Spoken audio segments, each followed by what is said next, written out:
me to run the meeting, or you run the meeting? Go ahead. Thank you. We'd be happy for you to run the meeting. I think our intention was just to resume what we were doing in the past. Orem City was gracious enough to include us in regular meetings with our board members and senior leadership.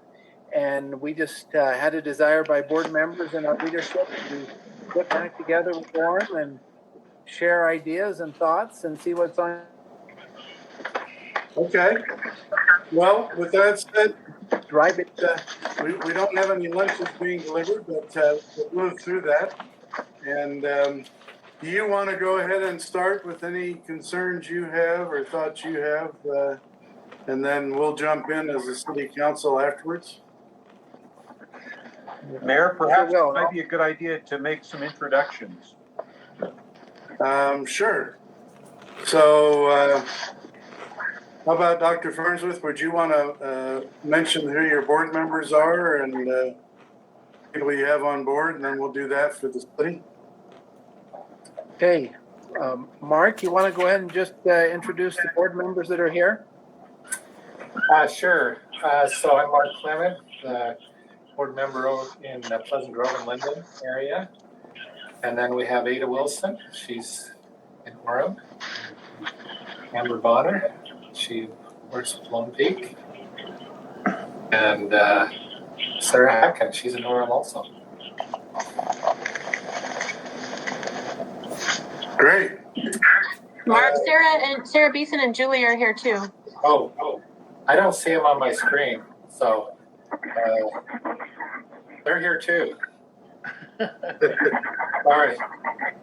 Okay, we'll make mention of those from the city of Orem. We have Jamie Davidson, our city manager, Bren Bybee, our assistant city manager, Dave Spencer from the city council, Dodie Bates, our city clerk, Brian Clark, our development manager, Sam Kelly with Public Works, and Steve Downs with City Management, and Terry Peterson from the City Council, and myself, Mayor Brunst. Debbie LeRae's here too from City Council. Okay, Debbie LeRae is on board as well. And Terry. And we have Chris Shirkey on, Public Works Director. Can I just interject that I spoke to City Council member Tom McDonald this morning, and he gives his regrets. He's serving on a board for Timpanogos Hospital and has a meeting right now. Okay. With that, Dr. Farnsworth, we'll turn the time over to you. Okay, thank you, Mayor. Appreciate that.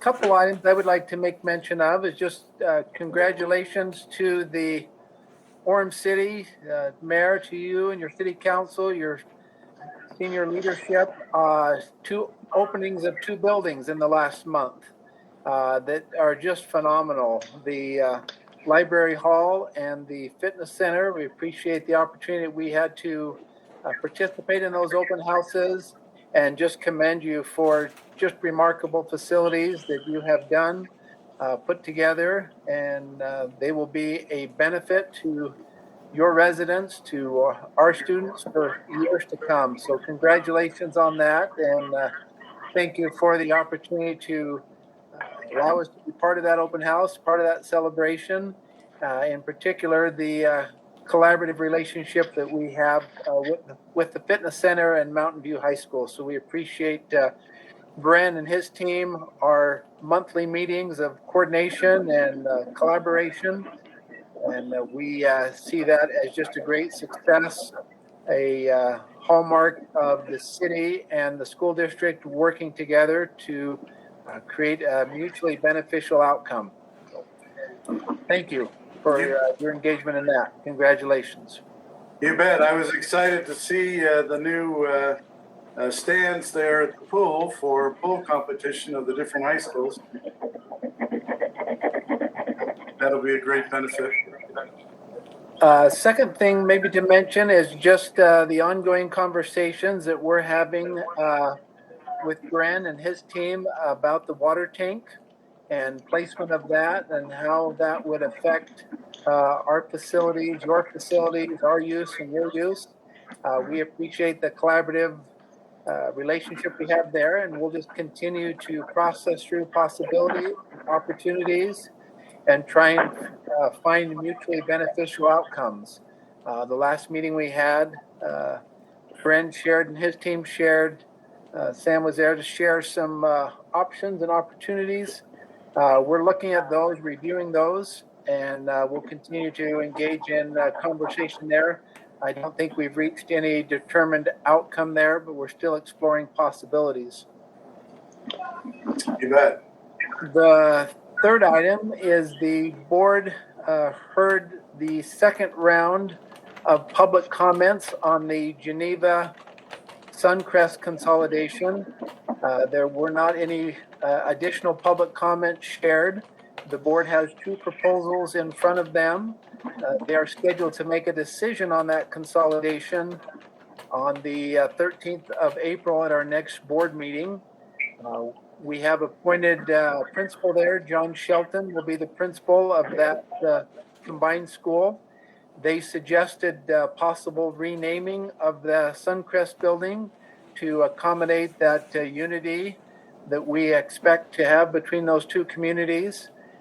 Three proposals were presented to the board last night. At our April meeting, the board will make a decision on the renaming of Suncrest to show kind of a new beginning of those schools coming together. Even though the board hasn't made a final decision on consolidation, they are looking at two possible options there that would look at different configurations of that school.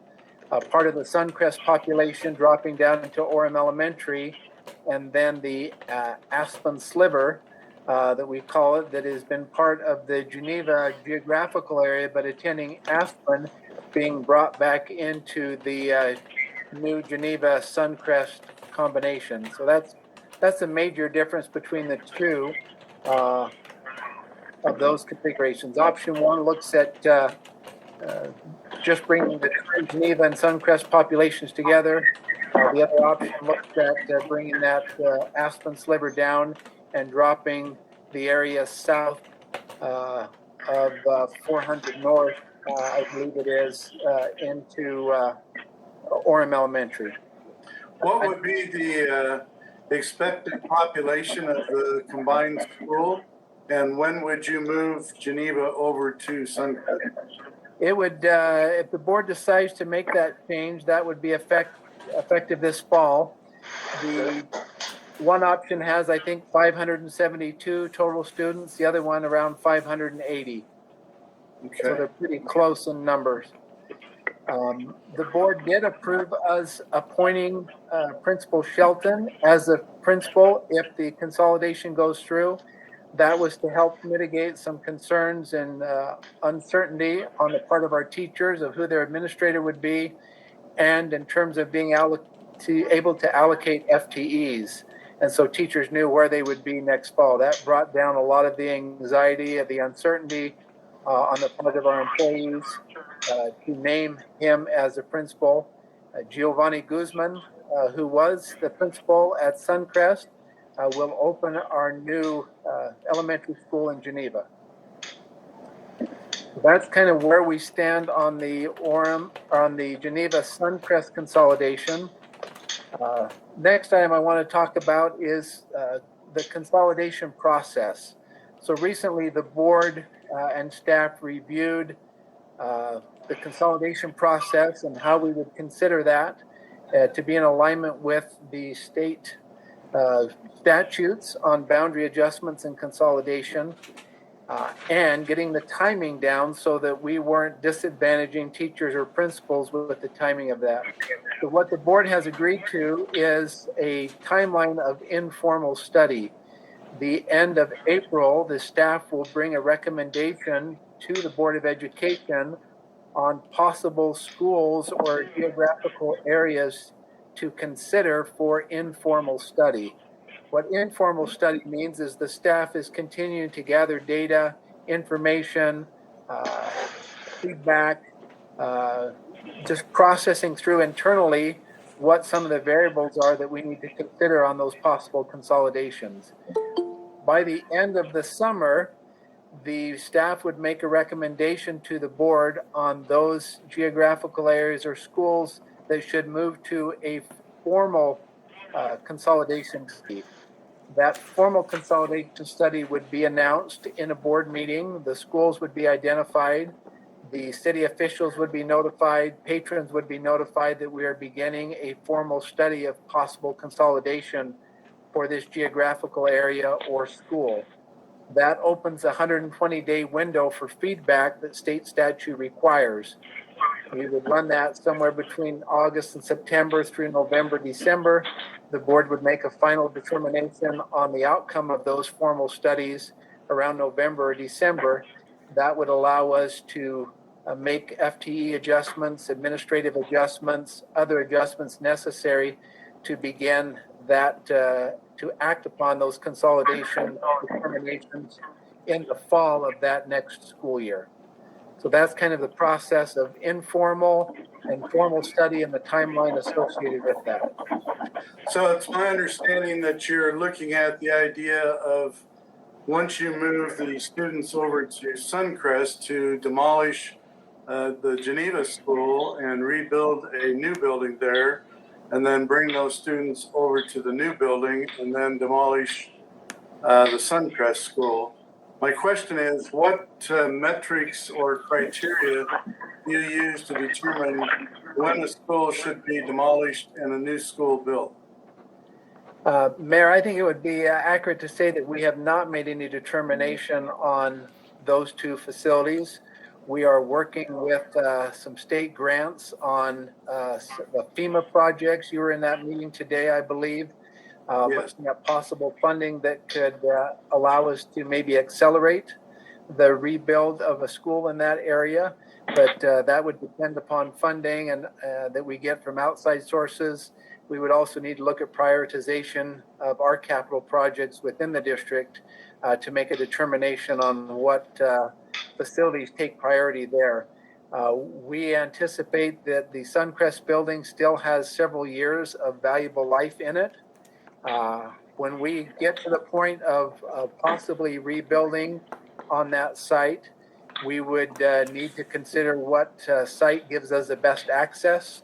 What site is, Suncrest creates some challenges being tucked into a development there.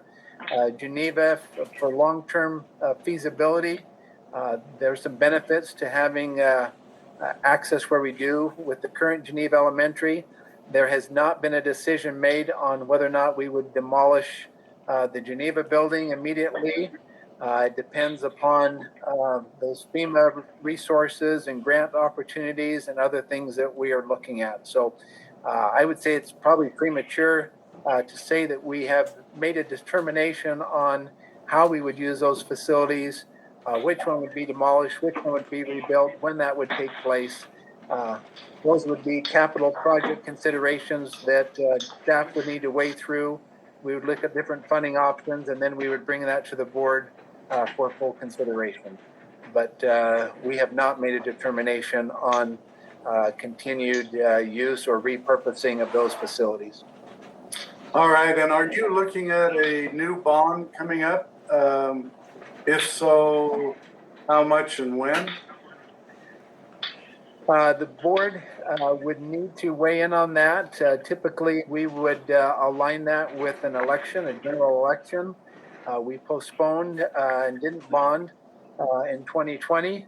And I think the next time we would look at that is possibly in the 2022 election.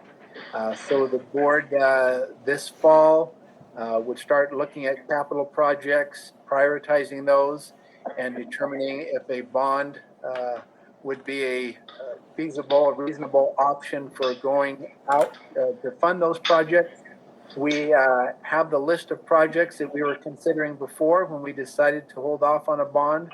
We would look at projection enrollments, other needs, and then develop a new list of capital priority projects. Okay.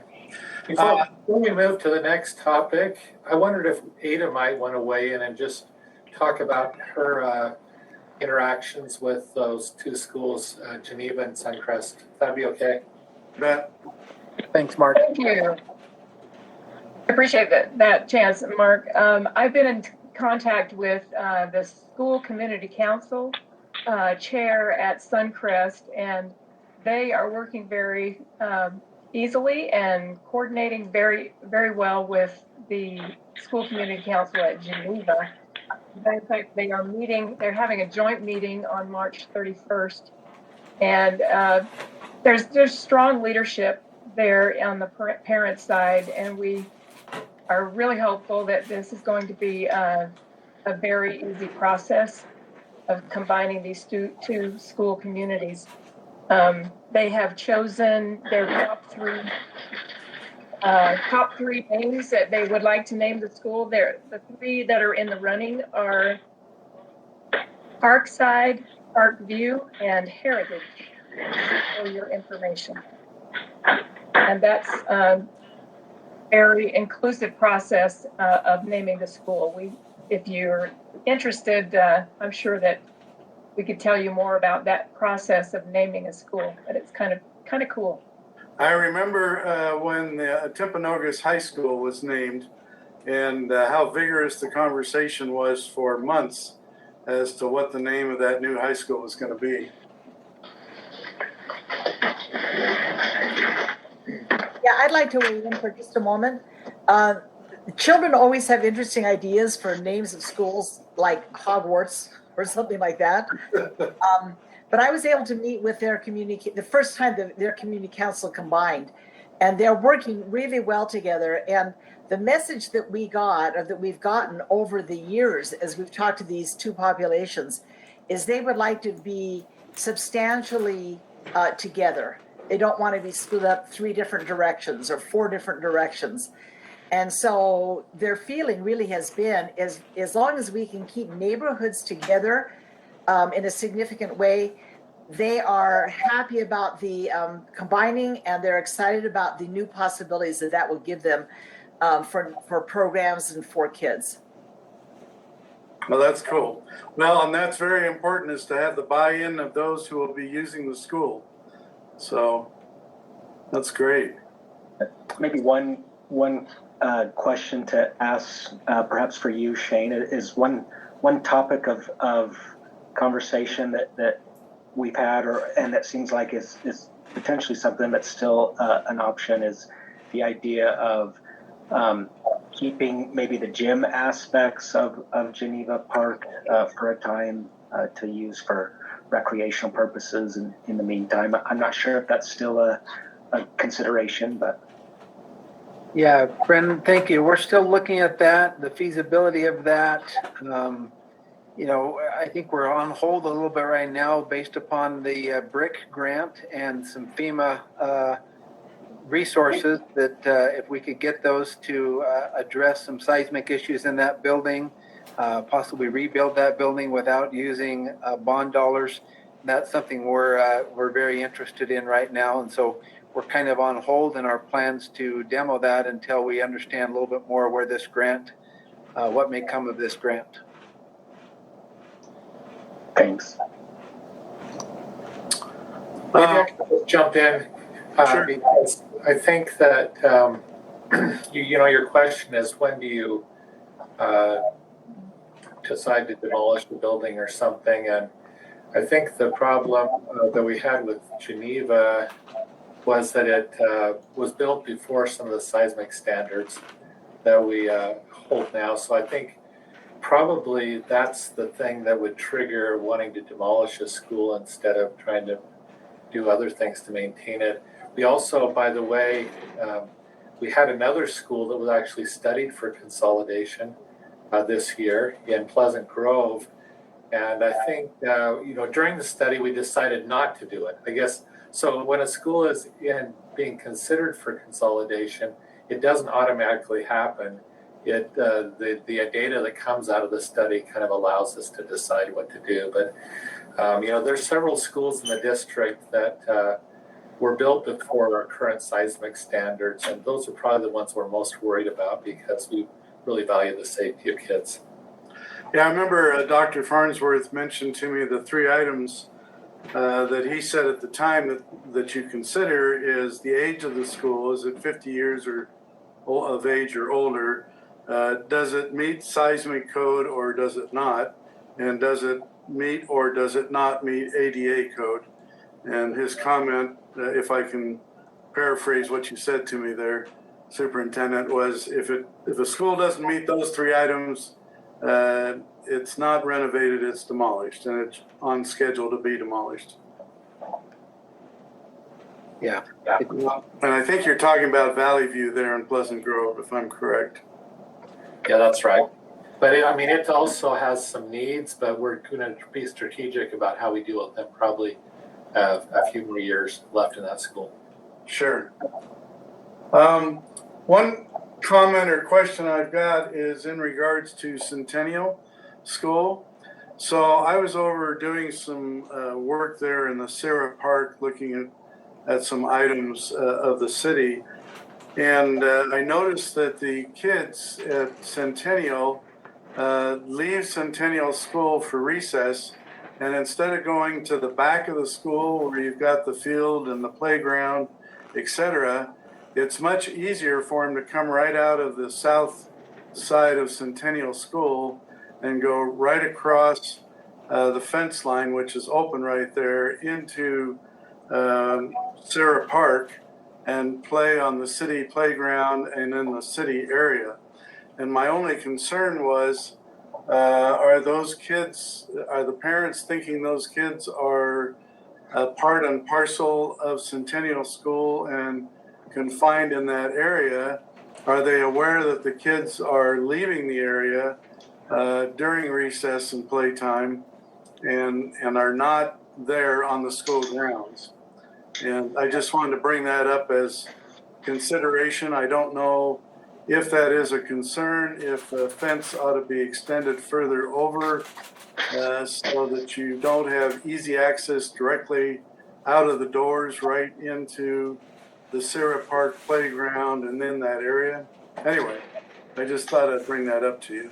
Thank you for that awareness. We will follow up on that. Okay. I want to ask the superintendent, do you have anything else you wish to bring up? Unless the board members have additional items, those were the items I thought you may want an update on and have interest in. Well, we appreciate that, and we do, yes. I would like to say how wonderful the rec center is. My husband and I took the free tour that the city offered, and it's just a beautiful facility. I think it's going to be a jewel in the community. So thank you for that. And also the library facilities. Oh, I'm excited about the possibilities of use of that auditorium. Yes. And the extra classroom spaces is just beautiful. You know, both of those buildings, as you say, are really beautiful buildings in and of themselves. And I think Method Studio has done a great job in designing them for what we as a city requested. But, you know, like the rec center, you don't see a building like that anywhere that opens up to the view like that you can have while you're, you know, exercise. So it's pretty awesome. And I guess I just wanted to also mention, you know, we talk in terms of if this is approved and if this happens, and I'm sure that your city council runs into the same issue. When we bring up a concern, we have to do it in a public way. And sometimes talking about new ideas in a public forum introduces an element of uncertainty in the community, and that's just kind of the nature of our open form of government. But we also have this 120-day requirement by legislation. We have to begin any conversation that changes school boundaries or closes a school, anything like that happens. We have to begin that conversation within that time frame. And we're finding out that it creates some uncertainty in our community. But at the same time, we want to assure everyone that we're being transparent. That's the whole purpose. So any other comments in that regard are welcome. Sure. Anything else from any other board member? Mayor, I have some comments. Sure, Terry, go ahead.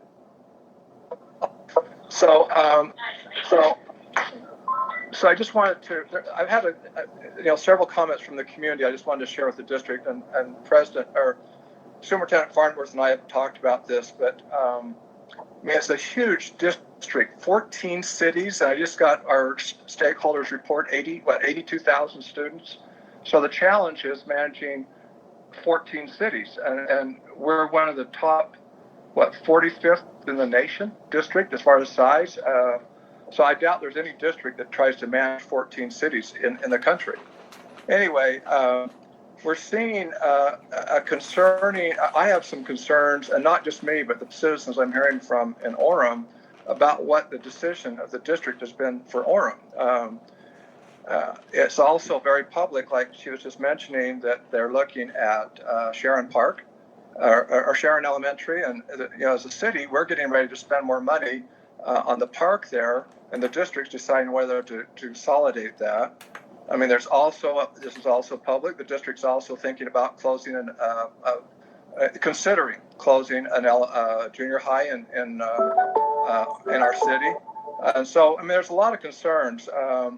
And they're also being proactive and looking at, are we too big? And, at what point does the district split? But my concern, Mayor, is in the meantime, it seems like Orem's being gutted. And Sarah mentioned the importance of neighborhood schools. And we know what happened with Hillcrest. They took out a neighborhood school. And then Valley View, they were going to take out a neighborhood school. And that's up in Mark's neighborhood, and they decided not to. But anyway, the things I'm hearing are just concern that, I don't know if they've mentioned this, Mayor, but Polaris High School in Orem was just closed. And the district can talk about that, but my understanding is they're going to sell off that property. So we're seeing property being sold off in Orem, leaving Orem, going to other parts of the district. And we just had a presentation with the city council yesterday about our cemetery. And with a lot more business than we anticipated. Of course, you can never anticipate when someone's going to die. But they were talking about the baby boomers, and this is kind of their time to go. And so we're seeing in Orem, a lot of regeneration. Now, some of that just decides not to go to Alpine School District. They go to, our charter schools and private schools in Orem Provo are huge. But I'm just sharing some concerns I'm hearing from citizens. Some of the people, we have more Title I student body in Orem than probably any other city in the district. So some of the public comments we would get about the merger of the two schools, those folks aren't going to come. Some of them aren't even legal residents. And the scary thing for those kids, if you can keep combining those into other schools, that school secretary needs to know that Junior's mom's working 2 jobs and she can't be there, and dad's out of the country. She needs to know his name. And those poor kids at Hillcrest that are now Centennial, I'm sorry, the secretary doesn't know all their names. It's not possible. Anyway, I'm just kind of giving you random things that I've heard concerns. I guess the concern about Polaris is now all those kids that were going to the school at Orem will be bused to American Fork. And I just keep seeing everything going north with not a lot of respect to the city that built the district.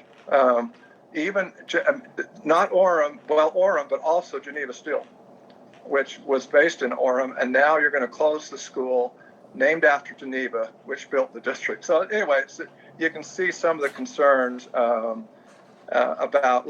I hope that you don't continue to close schools in Orem, close a junior high, close more elementary schools, combine these Title I kids, and then split the district, and all of a sudden we're left with half the schools we had and only 2 junior highs instead of 3. So I don't know if you want to. I mean, it's kind of a lot to throw at you, but any comments? Just a couple, Terry. Thanks for sharing those concerns. I don't think my perspective is we just built a brand new Centennial at about $25 million. We just rebuilt Cascade at around $25 million. We just put $10 million into Mountain View High School. So there's a $60 million investment over the last couple of years in Orem, which I think is fairly significant by the Board of Education to continue to invest in Orem. As populations adjust, we continue to make sure that we're maximizing and utilizing our space appropriately and getting those resources to the students that need to. Certainly, I would say probably 70, just off the top of my head, % of our Title I resources go into Orem, which is significant. Some districts spread those out over all students in the district. And we may do that someday. Our current model is to give those where there's a higher concentration of Title I students, so Orem gets a greater percentage of Title I money than other areas of the district because of the way that we do that. So I think we're trying to continue to be sensitive to the needs in Orem, but also be sensitive to the needs of other municipalities as well, and be wise stewards of those resources that we have. But we feel like we continue to invest in Orem, continue to rebuild schools that merit being rebuilt, and consolidate where we can't justify having schools of 200 students. Just trying to be wise stewards of those taxpayer resources. Superintendent, one thing that you didn't mention is that Orem High School was completely rebuilt, and I don't know how much that cost. Cherry Hill Elementary was completely rebuilt, and Orem Junior High had a new gymnasium, I believe, built. So if you add that in, that's probably another $60 million. And Westmore. Thinking of the last 3 or 4 years. Well, Rebuilt Westmore Elementary as well recently.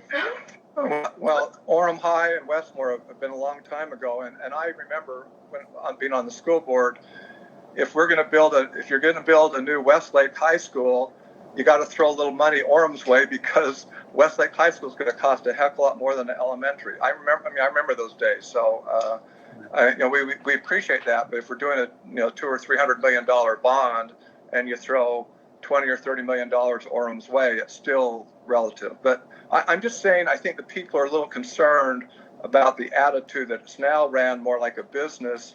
And this is not anything to Shane, because Shane just started his being there. But it used to be you didn't close neighborhood schools, and you tried to be respectful to Title I. Of course, Title I money ought to stay here, because that's where the Title I kids are. I mean, I hear what you're saying, Shane, that some districts don't do that, but that would be terrible.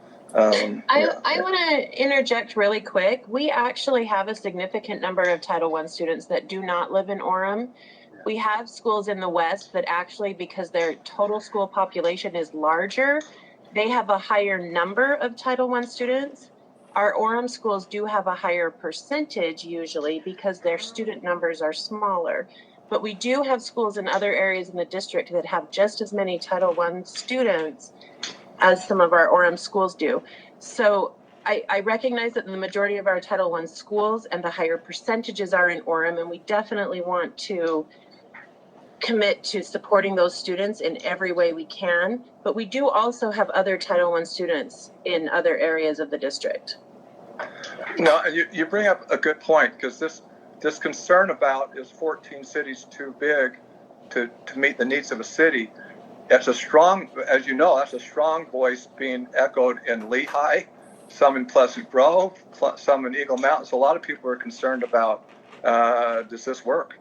And the question is, what's best for the city and for the children? My concern is a school with 800 kids is not the best education for a child. Now you can say, well, it has special programs, it has this and that, but walk out when the mayor's talking about walking out on the playground and you see 700 or 800 children. That's really scary when we're trying to protect children against bullying and a lot of other things going on now. I don't think the business model is always the best for the child's education.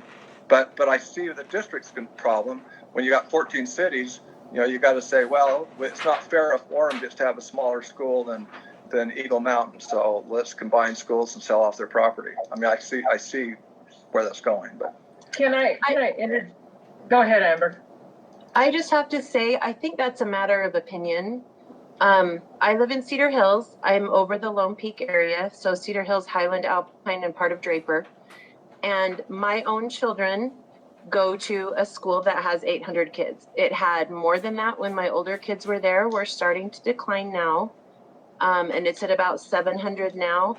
I don't think my children have been disadvantaged in any way by that school and by that size. We've seen some really incredible things that we've been able to do at our schools. And my experience is that I want that for all of our kids. I want that. In fact, my children's school, I think, has the highest test scores in the district. When you look at literacy rates, their math test scores, they're very, very good. And I recognize some of that is the demographics of the area. However, we've had a very great education for my children here. And so to say that the number of students in the school determines the education that's given to those students, I don't think that's 100% accurate. I think it's a matter of opinion, really, if a 300 or 400 student school versus a 700 or 800 student school is best. But I think educational excellence can be achieved in multiple different sizes of schools and multiple different configurations. And I think that's what we have to focus on here is educational excellence and opportunity for all of our students, regardless of where they live in the district. No, that's a good point. But be careful comparing Alpine to Title I kids in Southwest Orem or Southeast Orem. That's a whole. I understand that, and like I said, I don't live in Alpine. I live in Cedar Hills, and our economic situation is not the same as it is in Alpine. I recognize that we don't have as many Title I students as Orem, but I mean, I think I grew up in Orem. I actually grew up in that pocket that goes to Aspen that is right by Geneva Elementary. So I grew up there, and I understand the situation, but I also think we can't. To make a blanket statement that one size or another is better, I don't know that that's always accurate. No, that's yeah, I'd like to make a comment as well. We have been having presentations by Rob Smith. We've had several on some of the statistics about the district and the process that we've been involved in making a different configuration.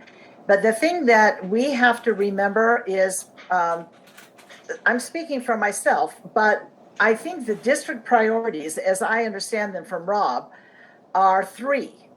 And if these 3 conditions aren't being met, then you might look at some kind of a change. Number 1 is, are students achieving? And when we look at our graduation rates at our Orem schools, they're 92%, 93%, 95%. And that was not the case 10 or 15 years ago. It has taken a number of resources and support from the district for those schools for them to have a comprehensive program. And they are achieving. They're doing very, very well. The second thing is we look at financial stability. Are there financial errors or financial difficulties in a district? And when we have a AAA bond rating from both Moody and Fitch, and we have received our accounting department has received, our business department has received state and national awards going on 15 years in a row. They are solid. They are giving us really, really good, robust data. The third part, I think, is where Terry comes in, and that is, are we being responsive to the community? Do we have mechanisms in place? Are we looking at those community councils, the district councils? Are we looking at our cluster meetings? And if we're not being responsive to the community, if we're not hearing them, or if they don't feel like they're being heard, then that actually is one of our board priorities for this coming year. And we are looking at how we can strengthen those bonds. But for me personally, size is not the issue. There are many multinational corporations that are doing really well. Size is not the issue. The issue is, our students learning? Is our money being spent wisely and well, and are we responsive to our community, our constituents? So for me, those are the things that we're really looking at, and we are looking at all of those factors in a great deal of depth right now. Thanks, Sarah, because I think that the number one thing, what's the best for the children's education? And I think part of that is the social, emotional, all of that, as you know, Sarah. I mean, that's all Absolutely. part of it. Absolutely. And so my issue is, and by the way, this is I took a list of comments I've heard from a lot of people. This isn't my list. I mean, part of it are things I agree with, but I just worry that when people say that Orem, there's no more children in Orem. There's plenty of children and plenty of people moving in. That doesn't show on the birth rates, but we're seeing. If you look at your own neighborhood, Sarah, I'll bet you've had younger families moving in. I have in mine, where people have died in younger families. So I just am concerned the Orem doesn't get gutted, and then all of a sudden there's a district split, and Orem's left with half the schools they had, and go, wow. Because there's the numbers that the district says about how Orem has no more children coming, and then there's the numbers we see as a city with the growth we're seeing. So there's a disconnect somewhere. Yeah, Terry, I think we agree on a lot of things. I don't think the district has ever said there's no more children coming to Orem.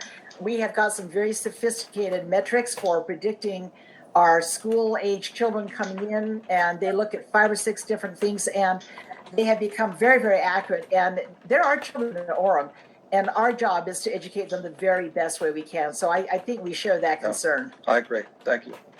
One thing that I'm excited about looking forward into the future is that Dr. Farnsworth has designated a person in his cabinet who specifically will address student equity.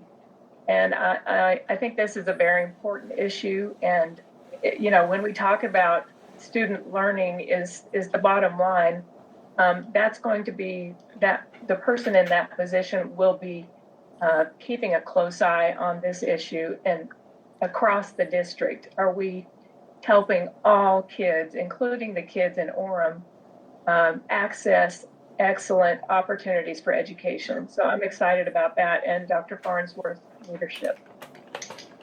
Yeah, we would like to say, I think as a school board, we are so happy that we were able to open 4 or 5 days a week and stay open all year. And that has not been the case in places in the country or even in the state. So we feel like our teachers are heroic and our students are engaging, and we are right now in the process of making some plans for next year and trying to figure out, what we need to do to really help our kids. Thanks. Superintendent, may we ask who that individual is, that representative from your cabinet? Yes, her name is Dr. Annalise Ruiz, R-U-I-Z. She is over equity, inclusion, and student support. We made some changes in how district leadership was organized and felt that was important as we continue to evolve as a district, as our populations change in different municipalities, that we wanted to get a voice on that senior leadership team for student support, for equity, and for inclusion. Thank you. All right, any other comments or thoughts from the council? Well, I'm very supportive of Dr. Farnsworth, so I don't want that to be misunderstood. So I'm very excited to have him running the ship. So this is going to be good. By the way, I just wanted to chime in and say I really appreciate Terry bringing up this topic, because I think this is what this meeting is really good for, right? It's for us as elected officials to be able to talk about issues and kind of, sometimes they're difficult issues, but this is a great forum for us to kind of discuss them and kind of come to an understanding and hopefully to be able to work together effectively for our kids. Thanks, Mark. And if I may, Mayor, Go ahead. I think one of the concerns that we as a city have is that this conversation doesn't happen in a vacuum. Obviously, there are presentations that are taking place. Those presentations at the district level are leading to questions and concerns at a municipal level. And so whatever we can do to essentially have, for example, the district share that information with us, that would be helpful. That also helps ease some of the concerns or even some of the anxiety that individuals have surrounding these issues. I, for example, pulled up an article this morning on social media based on a report that actually was given last night by Rob Smith as to essentially the options that a district may, for example, experience in the course of asking for a district split or what happens.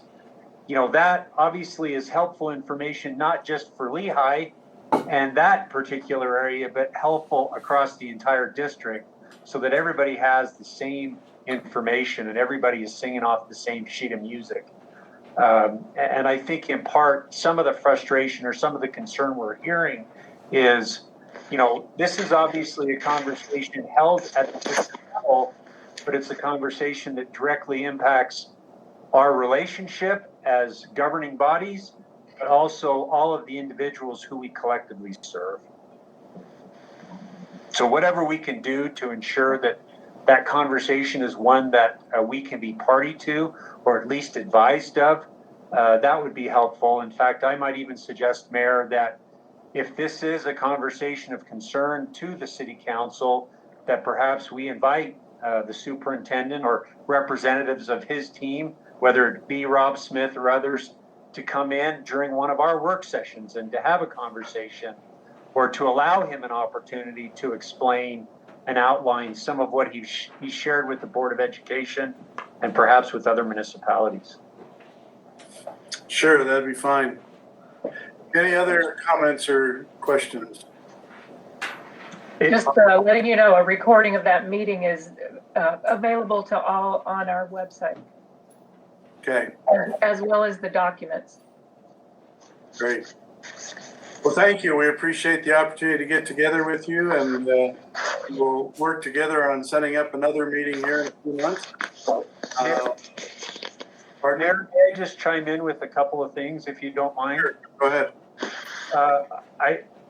I appreciate the superintendent's comments in relation to Mountain View. We are so especially grateful and appreciative of that relationship we have with the high school, with the school district as related to our fitness center. I just want to reciprocate my appreciation to Shane and his team for their efforts in working with us.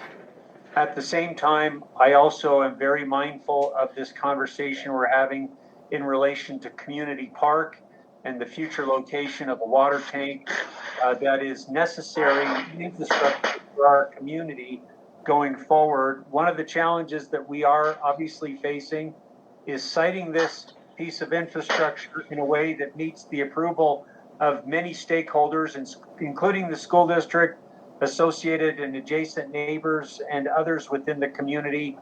There are some costs that we're looking at, obviously, that are outside of the scope of the project itself, as related to facilities and potentially replacing facilities and the like. And so we want to continue to have that conversation with the district. We appreciate your continued involvement and conversation with us. We're anxious to get a facility built, yet we're also anxious to do it in an economic and efficient way, and a way that offers or minimizes disruption in relation to our activities and yours as well. And then also, I feel for interest purposes, to come back and return and report to you our efforts in relation to that Hillcrest property and the property sale that took place between the district and the city this last December. We are proceeding forward as a city in master planning that 10-acre site as a park, and we anticipate that a super majority of the facility will be used as, or the property will be used as a park. And right now, one of the options we are considering is actually keeping a portion of the school and making it available for public use in the future. Obviously, there are certain sections of the building that are not seismically sound, and it's not our intent to keep those sections of the building, but there is a media center, there is a gymnasium there that has some value and could be of benefit to the city and obviously our community partners, including the school district. And then finally, we also are interested in continuing to maintain and improve all of the city's parks, many of which are associated with school district facilities. Many of our city parks are actually directly next door to school facilities. And so I just kind of made a note, some of the improvements that we have made and continue to make and will make this summer involve Westmore Elementary, Cascade, obviously the Mountain View campus, the Geneva Suncrest campus, the Sharon campus, the Windsor campus. Those are all parks where improvements have recently taken place or will take place over this next construction season. So it's always of concern to us when we have this discussion about the future of neighborhood schools and that infrastructure, wanting to make sure that we align our improvements with some of the interests and some of the plans of the school district so that we can ensure that whatever is decided at a city level is compatible with the district and the Board of Education and vice versa. So we look forward to obviously some additional improvements in those facilities and look forward to continued discussions about the Mountain View campus and some of the, obviously some of the needs that we have with our community park that services both the city as well as Mountain View High School. So those are the things that I had to share. Thank you, Mayor. Thank you. Well, again, we appreciate meeting with you and appreciate your comments. It's always good to meet with the board members and superintendent to meet with you, and appreciate the good work you're doing. The education of our children is of the utmost importance, and my wife works over at Orchard Elementary, and I get to see firsthand what goes on over there, and I can tell you they do a wonderful job over there. And I've always been thankful for the Alpine School District and the schools. Our kids went to Northridge, went to Oak Canyon, went to Timpanogos, and had a great experience in all levels. So thank you. Thank you, Mayor. Could I ask what the next step is in the water tank decision? Where will the question be addressed next? So we're looking actually at a couple of, well, we have a series of options that we're looking at. One of the options has us locating the tank in the southeast or southwest corner of Community Park. Another location is one that we have discussed with Dr. Farnsworth and his team that sits directly under the current Mountain View baseball facility that is actually on city property. We also have had conversations about putting it under the softball fields that are adjacent to Orem Elementary, which is actually property owned by the district, as well as a conversation to locate the tank a little farther north of the Mountain View baseball facility, which remains on city property. The challenge that we're running into with siting this facility is if we get into a situation where we're moving around a lot of the facilities that are above ground or on the surface, then it significantly increases the cost of the project. So for example, just in relocating a baseball complex and doing it right, for your patrons and for our patrons, it's about $1 million to $1.5 million for a baseball diamond. And while that is actually an expense, it's actually one of the more economical options that we've been talking about. Shifting some of the other facilities can actually get a little more expensive. So I think part of the conversation will be a cost-based discussion with our elected officials. Another part of the conversation will be taking and accepting feedback and trying to protect the interests of not just the adjacent neighbors, but also the school as well. We understand the impact that we have had as a city in relation to the Mountain View community and the construction of our fitness center. We hope it was worth the wait. We believe it was worth the wait. But we also understand that people in that area are also probably experiencing some level of construction fatigue. And we want to do what we can to mitigate and manage those projects so that we don't completely overwhelm the neighborhood and the community. But I think it is imperative for us and the future of our water utility infrastructure that we site a tank in location to that area. But I would anticipate that we would make a decision here probably in the next 4 to 6 weeks. Okay. Well, if there's no further questions or comments, we'll go ahead and adjourn the meeting and thank everyone for attending. Thank you, Mayor. Appreciate you hosting, and we look forward to the next opportunity. You bet. Thank you. Thanks. Thank you.